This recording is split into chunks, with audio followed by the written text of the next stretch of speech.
తెలంగాణ రాష్ట్ర ప్రభుత్వం విడుదల చేసిన కుల గణనకు సంబంధించిన జనాభా నిష్పత్తిలో తెలంగాణ రాష్ట్రంలో అత్యధిక జనాభా 10.3% జనాభాతో మాదిగలే టాపులో ఉన్నారనే విషయం స్పష్టంగా రుజువైంది. ఎస్సీ రిజర్వేషన్ల వర్గీకరణ కేటాయింపులు జరిగేటప్పుడే మా జనాభా శాతం ఈ తెలంగాణలో 11%కు పైగా మా మాదిగ జనాభా ఉన్నది కాబట్టి మాకు 11% రిజర్వేషన్లు కేటాయించాలి అని చెప్పి మందకృష్ణ మాదిగ గారి నాయకత్వంలో పోరాటాలు చేసిన విషయం మీకు గుర్తు చేస్తున్నాం. గౌరవనీయులు మందకృష్ణ మాదిగ గారు కూడా రేవంత్ రెడ్డి గారిని కలిసే సమయంలో కానీ మాకు 9% కేటాయిస్తే ఆ 9% కేటాయించిన కేటాయింపులను వ్యతిరేకిస్తూ మాకు న్యాయం జరగలేదు, మా జనాభా నిష్పత్తి ప్రకారం న్యాయం జరగాలంటే మాకు 11% వాటా కేటాయించాలని చెప్పి నినాదం చేస్తూ పోరాటం చేసిన విషయం కూడా మీకు గుర్తు చేస్తున్నాం. ఇప్పుడు స్పష్టమైంది, ప్రభుత్వం అధికారికంగా నిర్వహించిన కులగణన ప్రకారమే మా జనాభా 9% కాదు, మా జనాభా 10.3% ఉన్నట్టు స్పష్టంగా తేలిపోయింది. ఆ చేసిన కులగణన విషయంలో కూడా కొంత మాకు అనుమానాలు వ్యక్తమవుతున్నాయి. మా జనాభా కృష్ణన్న చెప్పినట్టుగా ఖచ్చితంగా 11%కు పైగా జనాభా ఉంటుంది కాబట్టి ఆ కులగణన కూడా అశాస్త్రీయంగానే జరిగిందని మాకు స్పష్టమవుతున్నది.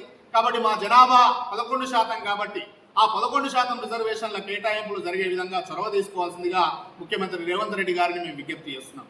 అంతేకాదు 10.3% భావించుకుంటే ఇప్పుడు 9% కూడా మాకు అన్యాయం చేసినట్టుగానే భావించబడుతున్నది కాబట్టి మీరు చేసిన అన్యాయాన్ని సరిదిద్దుకొని మాకు 10 నుంచి 11% రిజర్వేషన్లను వాళ్ళ వాటాను కేటాయించాల్సిందిగా మేము డిమాండ్ చేస్తున్నాం. ఈ దిశలో ప్రభుత్వం ఆలోచన చేసి మాకు 11% వాటా వచ్చే విధంగా చర్యలు తీసుకోవాల్సిన బాధ్యత ఉన్నదనే విషయాన్ని కూడా మేము గుర్తు చేస్తున్నాం.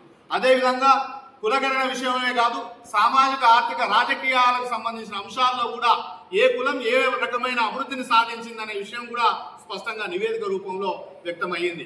అంటే ఈ తెలంగాణ రాష్ట్రంలో జనాభా పరంగా ఎక్కువ ఉండడమే కాదు, పేదరికంలో కూడా అత్యంత వెనుకబడిన కులంగా మాదిగలే ఉన్నారనే విషయం రుజువైందనే విషయాన్ని కూడా మేము గుర్తు చేస్తున్నాం. అదేవిధంగా వ్యవసాయ కూలీలుగా మారిన వాళ్ళ జనాభా తీస్తే ఈ తెలంగాణలో ఉన్న అన్ని కులాల కంటే ఎక్కువగా వ్యవసాయ కూలీలుగా మారిన వాళ్ళ దాంట్లో మాదిగలే ఉన్నారనే విషయం స్పష్టంగా రుజువైందనే విషయాన్ని కూడా మేము గుర్తు చేస్తున్నాం. అదేవిధంగా బాల కార్మికుల లిస్టు తీసిన బాల కార్మికుల జాబితాలో కూడా మాదిగలే బాల కార్మికులుగా వాళ్ళ అవసరాల నిమిత్తం కూలీ చేసుకుంటూ వెట్టి చాకిరిలో నిమగ్నమై కుటుంబాన్ని గడపడం కోసం ఇబ్బంది పడుతున్నారనే విషయం కూడా రుజువైందనే విషయాన్ని కూడా మేము గుర్తు చేస్తున్నాం. కాబట్టి ఈ అన్ని అంశాలను పరిగణలోకి తీసుకొని పేదరికాన్ని నిర్మూలించే దిశగా 80 సంవత్సరాలుగా మాదిగలు వెనుకబడిపోయినరని చెప్పి స్పష్టంగా నివేదికలు ఉన్నా కూడా వీటిని సరిదిద్దే ప్రయత్నం ప్రభుత్వాలు చేయలేకపోయినాయనే విషయాన్ని కూడా మేము గుర్తు చేస్తున్నాం. మా పేదరికాన్ని తొలగించే కాడ, మా నిరుద్యోగాన్ని తొలగించే కాడ, మాకు అన్ని రంగాల్లో న్యాయబద్ధంగా వాటా వచ్చే కాడ సామాజికంగా ఆర్థికంగా మా వర్గాలకు నష్టం చేసిందనే విషయం స్పష్టంగా రుజువైంది. పాలకులు నష్టం చేసింది కాబట్టినే ఇప్పుడు విడుదల చేసిన జాబితాలో మా వర్గాలు వెనుకబడిన జాబితాలో ఉన్నాయనే విషయాన్ని కూడా మేము గుర్తు చేస్తున్నాం. కాబట్టి ఇప్పుడు సామాజికంగా ఆర్థికంగా మమ్మల్ని న్యాయం చేసి మా వర్గాల అభ్యున్నతి కోసం పాలకులు ఆలోచన చేయాల్సిన బాధ్యత ఉన్నదనే విషయాన్ని కూడా మేము గుర్తు చేస్తున్నాం. అదేవిధంగా రాజకీయపరమైన విషయం కాడికి వస్తే తెలంగాణలో రాజకీయంగా జనాభా ఎక్కువ ఉన్న మాదిగలు తీవ్రంగా నష్టపోయారనే విషయాన్ని కూడా మేము గుర్తు చేస్తున్నాం. రాజకీయంగా మాకు కల్పించాల్సిన ప్రాధాన్యత, మాకు కల్పించాల్సిన వాటా, మాకు కల్పించాల్సిన సీట్ల కేటాయింపులు జరగలేదనే విషయాన్ని కూడా మేము గుర్తు చేస్తున్నాం. తెలంగాణలో అత్యధిక జనాభా ఉన్నా కూడా పార్లమెంటులో ప్రాతినిధ్యం లేని కులంగా మాదిగలు ఉన్నారనే విషయాన్ని కూడా మేము గుర్తు చేస్తున్నాం. 3 పార్లమెంట్ స్థానాలు ఎస్సీ రిజర్వేషన్ ఉంటే ఆ ఎస్సీ రిజర్వేషన్ల 3 పార్లమెంట్ స్థానాల్లో కూడా ఒకటి కూడా మాకు కేటాయించలేదనే విషయాన్ని కూడా మేము గుర్తు చేస్తున్నాం. ఎమ్మెల్సీ స్థానాల్లో కూడా ఇచ్చిన ఎమ్మెల్సీ స్థానాల్లో మా వర్గాలకు మా జనాభా ఎక్కువ ఉన్న ప్రాధాన్యత ఇవ్వలేదనే విషయాన్ని కూడా మేము గుర్తు చేస్తున్నాం. రాజ్యసభ స్థానాల విషయంలో కూడా మాకు అన్యాయమే చేసిరనే విషయాన్ని కూడా మేము గుర్తు చేస్తున్నాం.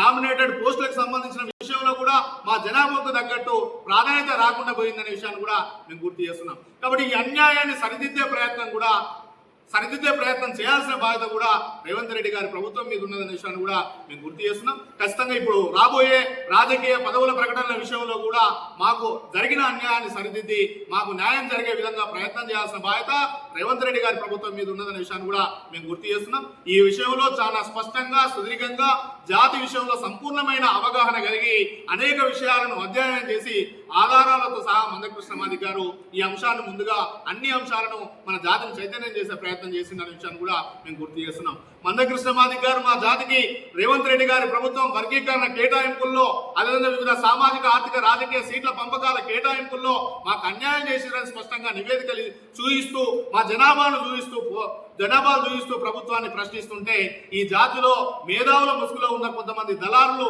ఈ రోజు మందకృష్ణ మాదిగ గారి నిర్ణయాన్ని వ్యతిరేకిస్తూ మాకు 9% వస్తే సరిపోతుంది, వర్గీకరణ 9% కేటాయించండి అని చెప్పి ప్రభుత్వంతో చర్చలు జరిపిన పరిస్థితి ఉన్నదనే విషయాన్ని కూడా మేము గుర్తు చేస్తున్నాం. ఈ చర్చలు జరపడం అంటేనే మనకు రావాల్సిన జనాభాకు తగ్గ వాటాను 11% కావాలని డిమాండ్ చేయకపోవడం అంటేనే మన జాతులకు అన్యాయం చేసినట్టు అనే విషయాన్ని కూడా మేము గుర్తు చేస్తున్నాం.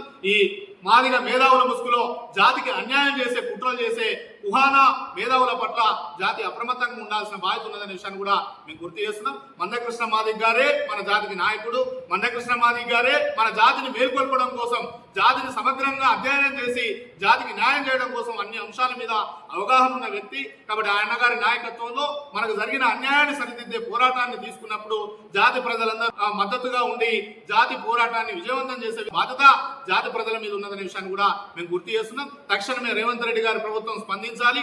ఇకనైనా మా జనాభాకు తగ్గట్టు 11% వాటా కేటాయించే విధంగా, అన్యాయాన్ని సరిదిద్దే విధంగా నిర్ణయాలు తీసుకోవాల్సిందిగా మేము గుర్తు చేస్తున్నాం. ఈ విషయంలో రేవంత్ రెడ్డి గారి ప్రభుత్వం నిర్లక్ష్యం చేస్తే రేవంత్ రెడ్డి గారి ప్రభుత్వం మీద పోరాటం చేయడానికి మాదిగ జాతి సిద్ధంగా ఉన్నదనే విషయాన్ని కూడా గుర్తు చేస్తూ, మాకు రిజర్వేషన్ల వర్గీకరణ జరిగింది కాబట్టి ఆ వర్గీకరణ కేటాయింపుల్లో కూడా 9% కాదు, మాకు రావాల్సింది 11%. మా 11% వాటా మాకు కేటాయించే విధంగా నిర్ణయం తీసుకోవాల్సిందిగా రేవంత్ రెడ్డి గారి ప్రభుత్వాన్ని మేము డిమాండ్ చేస్తున్నాం. ఈ విషయంలో వెనకకి తగ్గం. మందకృష్ణ మాదిగ గారు ఏ కార్యాచరణ ఇచ్చినా ఆ కార్యాచరణను విజయవంతం చేయడం కోసం జాతి ప్రజలందరినీ ఏకం చేస్తూ న్యాయబద్ధంగా మాకు రావాల్సిన వాటాను సాధించుకోవడం కోసం సామాజికంగా, ఆర్థికంగా, రాజకీయ రంగాల్లో పేదరికాన్ని నిర్మూలించే వివిధ దశల్లో మాకు ఏ రంగాల్లో ప్రాధాన్యత కావాలో ఆ రంగాల్లో న్యాయబద్ధంగా, చట్టబద్ధంగా రావాల్సిన హక్కుల కల్పన విషయంలో మేము పోరాటం చేస్తూ